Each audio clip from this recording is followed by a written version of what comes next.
एक बार हस्तिनापुर के महाराज प्रतीप गंगा के किनारे तपस्या कर रहे थे। उनके रूप सौंदर्य से मोहित होकर देवी गंगा उनकी दाहिनी जांघ पर आकर बैठ गईं। महाराज ये देखकर आश्चर्य में पड़ गए। तब गंगा ने कहा, हे राजन, मैं जहनु ऋषि की पुत्री गंगा हूँ और आपसे विवाह करने की अभिलाषा लेकर आपके पास आए हूँ। इस पर महाराज प्रतीप बोले, गंगे, तुम मेरी दाहिनी जांघ पर बैठी हो। पत्नी को तो वामांगी होना चाहिए, दाहिनी जांघ तो पुत्र का प्रतीक है, अतः मैं तुम्हें अपने पुत्रवधू के रूप में स्वीकार करता हूँ। ये सुनकर गंगा वहां से चली गई। अब महाराज प्रतीप ने पुत्र प्राप्ति के लिए घोर तप करना आरंभ कर दिया। उनके तप के फलस्वरूप उन्हें पुत्र की प्राप्ति हुई, जिसका नाम उन्होंने शांतनु रखा। शांतनु के युवा होने पर उसे गंगा के साथ विवाह करने का आदेश दे महाराज प्रतीप स्वर्ग चले गए। पिता के आदेश का पालन करने के लिए शांतनु ने गंगा के पास जाकर उनसे विवाह करने के लिए निवेदन किया।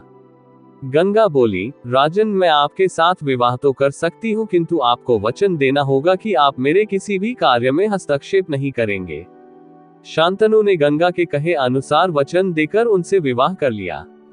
गंगा के गर्भ से महाराज शांतनु के 8 पुत्र हुए, जिनमें से 7 को गंगा ने गंगा नदी में ले जाकर बहा दिया और अपने दिए हुए वचन में बंधे होने के कारण महाराज शांतनु कुछ बोल न सके।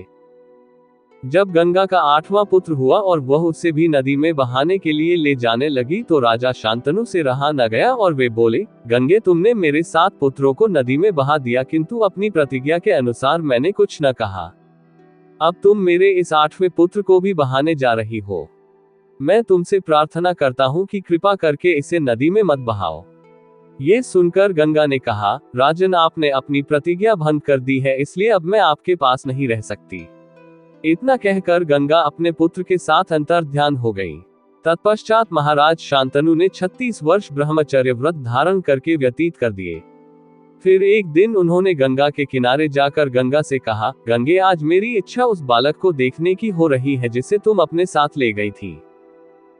गंगा एक सुंदर स्त्री के रूप में उस बालक के साथ प्रकट हो गई और बोली, राजन, यह आपका पुत्र है तथा इसका नाम देवव्रत है, इसे ग्रहण करो।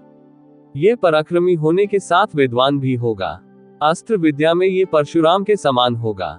महाराज शांतनु अपने पुत्र देवव्रत को पाकर अत्यंत प्रसन्न हुए और उसे अपने साथ हस्तिनापुर लाकर युवराज घोषित कर दिया। एक दिन महाराज शांतनु यमुना के तट पर घूम रहे थे कि उन्हें नदी में नाव चलाते हुए एक सुंदर कन्या दृष्टिगत हुई। उसके अंग अंग से सुगंध निकल रही थी। महाराज ने उस कन्या से पूछा, हे देवी, तुम कौन हो? कन्या ने बताया, महाराज, मेरा नाम सत्यवती है और मैं निषाद कन्या हूँ। महाराज उसके रूप यौवन पर रीझ कर तत्काल उसके पिता के पास पहुंचे और सत्यवती के साथ अपने विवाह का प्रस्ताव किया। इस पर निषाद बोला, राजन, मुझे अपनी कन्या का आपके साथ विवाह करने में कोई आपत्ति नहीं है, परंतु आपको मेरी कन्या के गर्भ से उत्पन्न पुत्र को ही अपने राज्य का उत्तराधिकारी बनाना होगा। निषाद के इन वचनों को सुनकर महाराज शांतनु चुपचाप हस्तिनापुर लौट आए। सत्यवती के वियोग में महाराज शांतनु व्याकुल रहने लगे। उनका शरीर दुर्बल होने लगा। महाराज की इस दशा को देखकर देवव्रत को बड़ी चिंता हुई। जब उन्हें मंत्रियों के द्वारा पिता की इस प्रकार की दशा होने का कारण ज्ञात हुआ तो वे तत्काल समस्त मंत्रियों के साथ निषाद के घर जा पहुंचे और उन्होंने निषाद से कहा, हे निषाद, आप सहर्ष अपनी पुत्री सत्यवती का विवाह मेरे पिता शांतनु के साथ कर दें। मैं आपको वचन देता हूं कि आपकी पुत्री के गर्भ से जो बालक जन्म लेगा वही राज्य का उत्तराधिकारी होगा। कालांतर में मेरी कोई संतान आपकी पुत्री के संतान का अधिकार छीन न पाए, इस कारण से मैं प्रतिज्ञा करता हूं कि मैं आजन्म अविवाहित रहूंगा। उनकी इस प्रतिज्ञा को सुनकर निषाद ने हाथ जोड़कर कहा, हे देवव्रत, आपकी यह प्रतिज्ञा अभूतपूर्व है। इतना कहकर निषाद ने तत्काल अपनी पुत्री सत्यवती को देवव्रत तथा उनके मंत्रियों के साथ हस्तिनापुर भेज दिया। देवव्रत ने अपनी माता सत्यवती को लाकर अपने पिता शांतनु को सौंप दिया। पिता ने प्रसन्न होकर पुत्र से कहा, वत्स, तूने पितृभक्ति के वशीभूत होकर ऐसी प्रतिज्ञा की है जैसी कि न आज तक किसी ने किया है और न भविष्य में करेगा। मैं तुझे वरदान देता हूं कि तेरी मृत्यु तेरी इच्छा से ही होगी।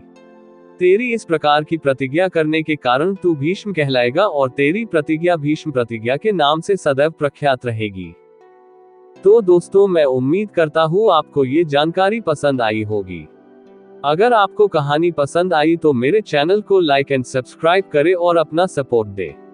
मेरे चैनल पर और भी इंटरेस्टिंग कहानियां और जानकारियां आपको मिलेंगी, तो सब्सक्राइब करें और कहानियां एंजॉय करें। जय श्री राम।